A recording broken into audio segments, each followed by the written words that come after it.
தேவனுக்கு மகிமை உண்டாவதாக. இந்த நாளில் நம்ம ஒரு வேத வசனத்தை எடுத்து அதை தியானிக்க போகிறோம். எரேமியா 29ஆம் அதிகாரம் 12ஆம் வசனம்.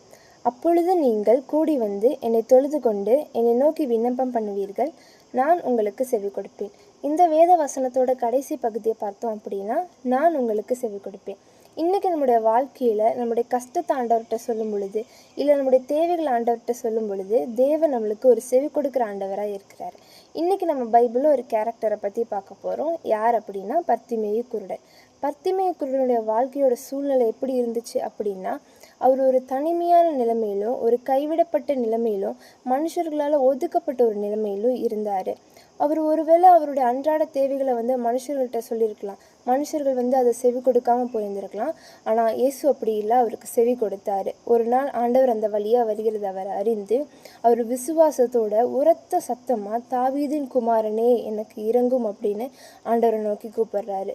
இயேசுவருடைய சத்தத்தை கேட்டு நின்று அவருக்கு செவி கொடுத்து, நான் உனக்கு என்ன செய்யணும் அப்படின்னு அந்த குருடனை பார்த்து கேட்குறாரு. உடனே பர்த்திமேயு குருடன் சொல்கிறான், நான் பார்வையடைய வேண்டும் ஆண்டவரே அப்படிங்கிறாரு. உடனே இயேசு அதுக்கு, நீ போகலாம், உன் விசுவாசம் உன்னை ரட்சித்தது அப்படிங்கிறாரு. உடனே அந்த குருடன் பார்வையடைந்து இயேசு பின்னாடியே போகிறான். இன்றைக்கும் பர்த்திமேயு குருடனை போல் அநேகருடைய வாழ்க்கையில் ஒரு கைவிடப்பட்ட நிலைமையில், இல்லை ஒரு தனிமையான நிலைமையில், இல்லை மனுஷர்களால் ஒதுக்கப்பட்ட ஒரு சூழ்நிலையில் இருக்கிறீங்களா? நீங்கள் இனிமேல் உங்களுடைய தேவைகளுக்காக மனுஷர்களை தேடி போகாதீங்க.